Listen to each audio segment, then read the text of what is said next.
The scent of my grandmother's Soffritto Eterno, the eternal Soffritto, is the first memory I have.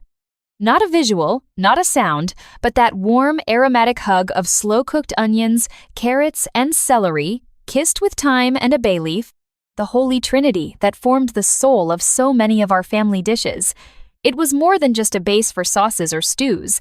It was a story whispered from a bubbling pot, a legacy simmering through generations. My name is Elara, and that legacy was poured into me alongside my mother's milk. Our family's recipes weren't just ink on brittle, butter-stained pages. They were chronicles of love, hardship, celebration, and resilience. Each fold in the paper, each faded annotation in Nonna Emilia's spidery script, told of a time when that particular dish brought comfort or joy.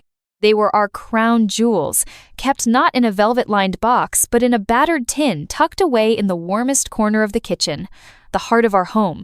And I, Elara, was its sworn protector and aspiring innovator. I met Julian during the chaotic ballet of the Artisan Food Festival downtown. I was running a small pop-up stall, Emilia's Pantry, showcasing a few of our family's simpler dishes. Rustic pasta e fagioli, polenta cakes with a wild mushroom ragu, and Nonna's legendary lemon and rosemary biscotti. He'd approached, not with the hurried impatience of most festival goers, but with a quiet curiosity, his eyes, the color of dark honey, lingering on the care I took in plating a humble bowl of soup.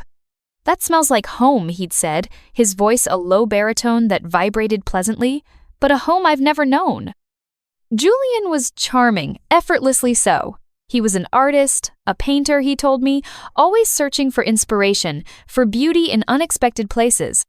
He claimed to find it in the steam rising from my soup, in the passion he saw in my eyes when I spoke about the Soffritto Eterno. He loved that, I called it that. He loved the stories behind the food, the way my face lit up when I described the precise moment a sauce achieved its perfect veluto, its velvety smoothness. Our romance blossomed like a well-tended herb garden, vibrant and fragrant. He'd spend hours in my tiny apartment kitchen, ostensibly sketching me as I cooked, but more often, his gaze would be on my hands as they kneaded dough or finely diced vegetables. He asked questions not just about techniques, but about the why. Why this spice? Why that specific simmer time? I mistook his intense interest for a shared passion, a desire to understand my world, my guarded heart, so often focused solely on the alchemy of ingredients, open to him like a flower to the sun. "This recipe book," he'd murmured one evening, tracing the faded script on Nonna's journal with a reverence that mirrored my own. "It's a masterpiece, Lara. It's like a lost score from a great composer." I'd beamed, my chest swelling with pride. "It is," I agreed, "and every dish is a symphony." I trusted him, implicitly. He was my confidant, my muse, the one who tasted every new variation, every tentative experiment. I even shared my dream with him, to one day open a small restaurant, a place where every dish told a story, where the legacy of Emilia's Pantry could truly flourish. He held my hands, his honeyed eyes earnest, and said, "We'll do it together, Elara.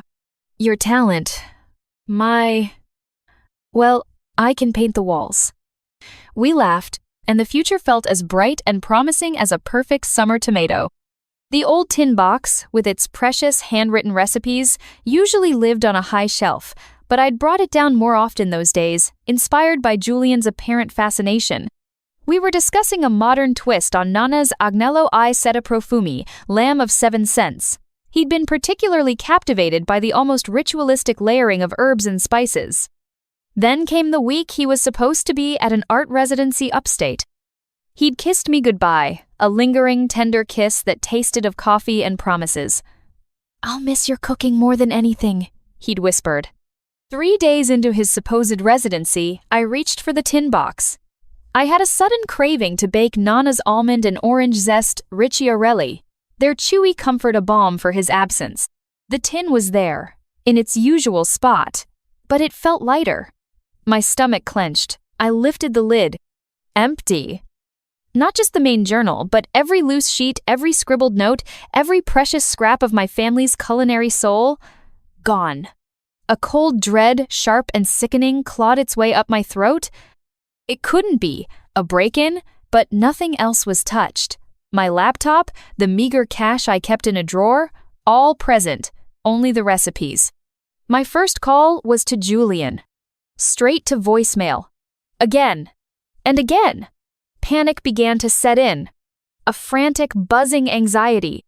I scoured the apartment, a wild hope that I'd misplaced them, that my mind was playing tricks. But I knew. The methodical emptiness of that tin screamed a truth I wasn't ready to face. The next few days were a blur of unanswered calls, frantic texts, and a dawning, horrifying realization. Julian wasn't upstate. The art residency had no record of him. He had vanished, and with him, generations of my family's heart and history. The betrayal was a physical blow, knocking the air from my lungs, leaving me gasping in a silent, empty kitchen. The man I loved, the man I had bared my soul and my most treasured secrets to, was a thief. A predator who had meticulously studied his prey, charmed his way in, and then devoured the most vulnerable part of me. It took 2 months for the other shoe to drop, 2 months of me operating in a daze, my pop-up business faltering as the joy of cooking turned to ash in my mouth. A small article in a city food blog under the New Noteworthy section announced the grand opening of Alba, a chic new bistro in the trendy West Village. The chef and owner? Julian Albers. Julian, my Julian, using his middle name, a slight affectation he'd sometimes adopted. The photograph accompanying the article showed him, smiling, radiating that familiar predatory charm, standing in a gleaming, state-of-the-art kitchen. And the description of the cuisine. A modern take on rustic Italian traditions featuring forgotten classics reimagined with contemporary flair. My blood ran cold. I had to see. It was a compulsion, a morbid need to witness the full extent of his desecration.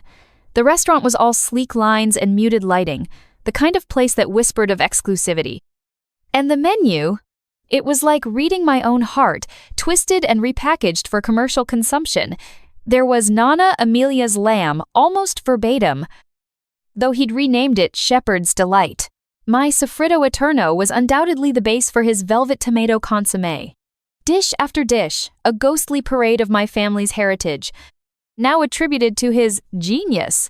He hadn't even bothered to change them much, just given them pretentious new names. I sat at the bar, cloaked in a scarf and sunglasses, and ordered the consommé. When it arrived, the aroma alone was a punch to the gut. It was Nonna's soul, her warmth, her love, served in a minimalist bowl by a stranger, for a stranger who had stolen it. The first spoonful was exquisite, a perfect echo of my memory. And with that taste, the numbness that had encased me for weeks began to crack, not with sorrow, but with a slow-burning, incandescent rage. He hadn't just stolen recipes, he'd stolen my identity, my story. He was profiting from the love and labor of my ancestors, passing it off as his own. That night, something shifted within me. The weeping, heartbroken Elara began to recede, and in her place, a new resolve started to crystallize. He would not destroy me. He would not erase my family. The rebuilding was the hardest thing I'd ever done. My little pop-up, Emilia's Pantry, had dissolved. The joy was gone, replaced by a gnawing bitterness. For months, the mere thought of cooking for others felt like a betrayal of myself. I took a soulless job as a line cook in a busy, impersonal hotel kitchen, the clatter and grease a stark contrast to the loving alchemy I was used to. It was penance, a way to keep my hands busy while my mind raced. But Nonna Amelia's spirit was stubborn. Her voice, her laughter, the way she'd hum as she stirred a pot, began to filter back into my thoughts, not as painful reminders, but as gentle nudges. Food is love, Kara. I could almost hear her say, "Don't let him steal that from you too." And so, in the cramped confines of my new, even tinier apartment, after grueling shifts at the hotel, I began to cook again. Not for others, at first, but for myself. I didn't have the written recipes, but they were etched in my muscle memory, in my senses. I could smell the Soffritto Eterno without even lighting the stove. I could feel the exact consistency of pasta dough under my palms. Slowly, painstakingly, I began to reconstruct. But it wasn't just about recreating what was lost. It was about understanding it, deconstructing it to its core elements, and then an idea sparked. I could rebuild it better, stronger, more me. Julian had stolen the notes, the original score, but he didn't have the composer's soul. He didn't understand the why, only the how. He was a mimic. I was an heir. I started to experiment. What if I introduced a whisper of smoked paprika into the Soffritto Eterno for a deeper, earthier base? What if Nonna's lamb, instead of just 7 cents, could be elevated with a modern technique, perhaps a sous vide preparation before a final sear, to achieve an impossible tenderness? While infusing the spices even more profoundly, my tiny kitchen became my laboratory. I filled notebooks with new annotations, new discoveries. The rage hadn't disappeared, but now it was channeled, transmuted into a ferocious creative energy. I was taking back my legacy, not by reclaiming the stolen pages, but by writing a new, more vibrant chapter. One evening, scrolling through a culinary industry website, a banner ad caught my eye. The Golden Whisk Awards, calling all rising culinary stars. It was one of the most prestigious competitions in the country, a career maker for aspiring chefs. And I knew with a chilling certainty that Julian, with his critically acclaimed Alba, would be there. He was exactly the kind of rising star they'd court. A plan began to form, audacious and terrifying. This was my stage. This was where I wouldn't just reclaim my family's recipes. I would expose him, not with accusations screamed from a street corner, but with the undeniable truth served on a plate. The application process was rigorous. I poured my story, carefully edited to omit the rawest edges of the betrayal, but highlighting my deep connection to heritage cooking, into the essay. I submitted a concept for a 3-course meal based on my evolved family recipes. The theme was Rise&Renovate, Renewed Roots. Weeks later, an email arrived. Congratulations, Chef Elara Vance. We are delighted to accept your application. My heart hammered against my ribs. There was no turning back. The months leading up to the Golden Whisk were a blur of relentless practice and refinement. I quit the hotel job, using the last of my meager savings and taking a small loan from a sympathetic former customer of Amelia's pantry. I rented time in a commercial kitchen after hours, pushing myself to exhaustion. Each dish had to be perfect, not just in flavor and presentation, but in its story, its connection to what was stolen, and how it had been reborn. My Soffritto Eterno 2 now featured that touch of pimenton della vera, and I also incorporated a slow infusion of black garlic for an umami undertone Nonna could never have imagined. Yet I felt she would have approved. My appetizer was essenza di pomodoro, a deceptively simple tomato consommé, clarified to an impossible jewel-like transparency, built upon that new Soffritto. It wasn't just Julian's velvet tomato consommé. It was its very soul, amplified and purified. For the main course, Agnello Transformator, transformative lamb. The 7 cents were still there, but I added an 1/8, the subtle smokiness from applewood chips imparted during a cold smoke before the sous vide bath. It was served with a parsnip puree that sang with notes of star, anise, and vanilla, a counterpoint Nonna might have found exotic, but I knew would complement the lamb's richness. And for dessert, Ricordo di Ricciarelli, memory of Ricciarelli. Nonna's chewy almond cookies were deconstructed and reimagined as a delicate almond foam, an orange blossom gel, and a dusting of toasted almond sand, capturing their essence in a breathtakingly modern form. The day of the Golden Whisk arrived, a maelstrom of nervous energy and sizzling ambition. The venue was a grand ballroom, transformed into a culinary arena, with gleaming steel workstations and the hushed reverence of a temple. And there he was, Julian. Looking every bit, the celebrated chef, confident, schmoozing with judges, a small camera crew trailing him. Our eyes met across the crowded room. A flicker of something unreadable crossed his face. Surprise? Annoyance? Before his smooth mask of indifference clicked into place. He gave a curt, almost dismissive nod, as if I were just another anonymous competitor. The arrogance of it fueled the fire in my belly. The initial rounds were grueling. Skills, tests, mystery box challenges. I cooked with a focused intensity, blocking out everything but the ingredients, the heat, the textures, the aromas. My hands moved with a precision born of generations, enhanced by my own relentless practice. I advanced, round after round. So did Julian. It was inevitable. a collision course set by fate and fueled by his theft. Finally, the final round. Just me and Julian. The tension in the room was palpable. The theme for the final meal was announced: heritage and innovation. A small, almost imperceptible smile touched my lips. They had handed me the perfect platform. We had 3 hours. As I began to work, methodically building my Soffritto Eterno 2, I could feel Julian's occasional glances. He was preparing his signature dishes from Alba, my stolen dishes. I saw him begin his version of the lamb, the one he called Shepherd's Delight.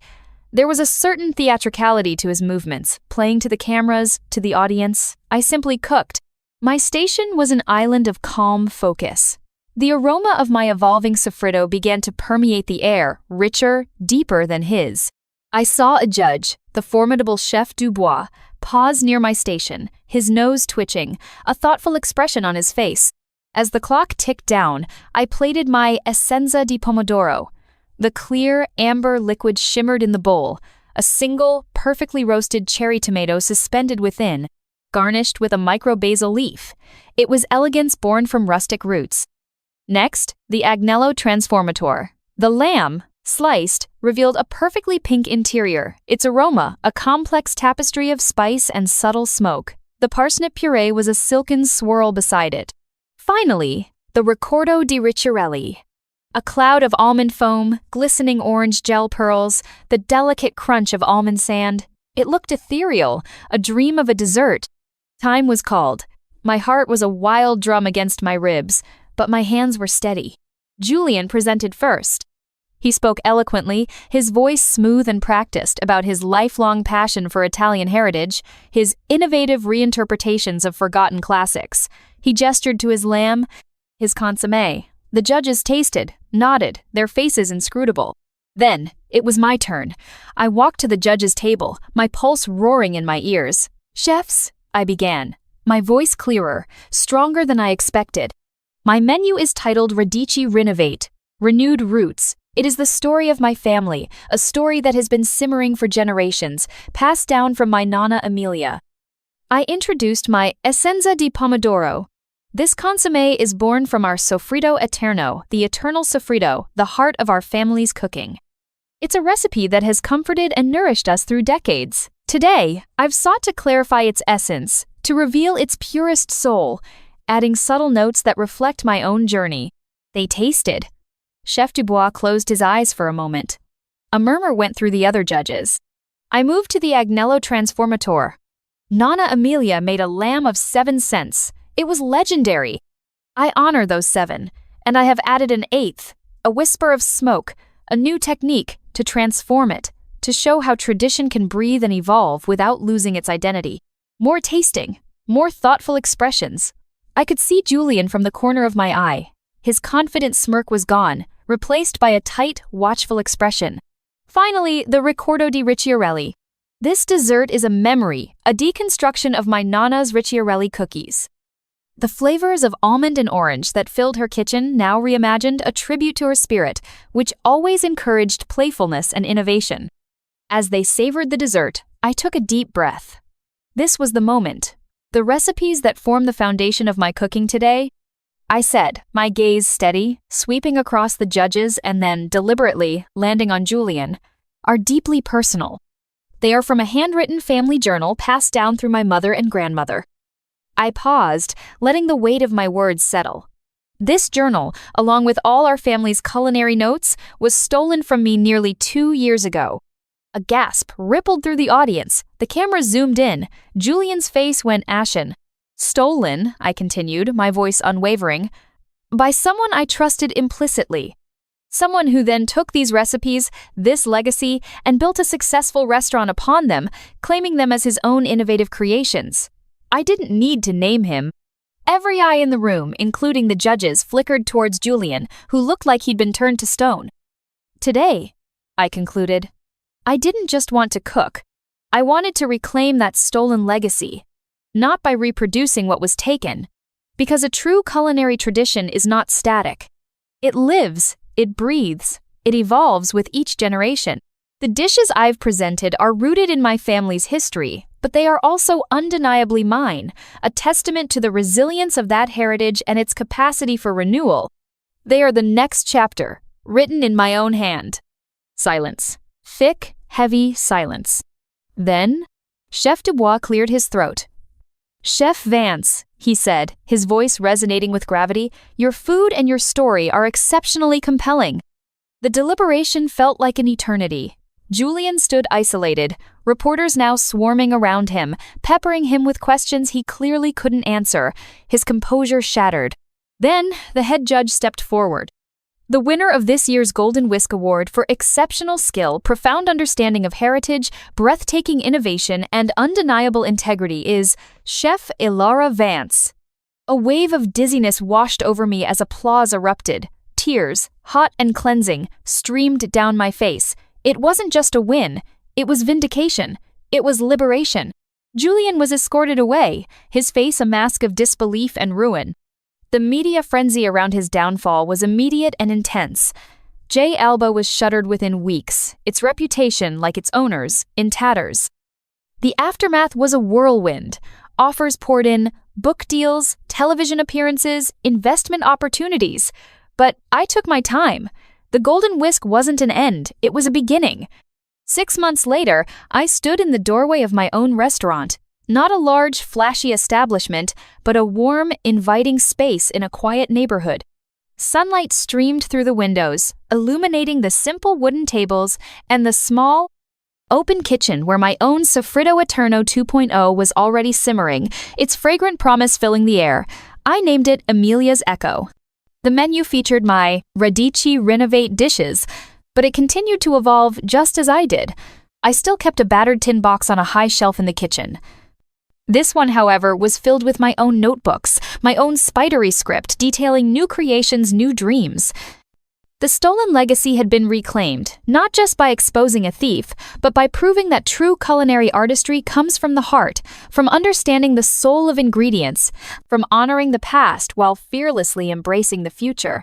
Julian had stolen a collection of recipes, but he could never steal the source of their magic.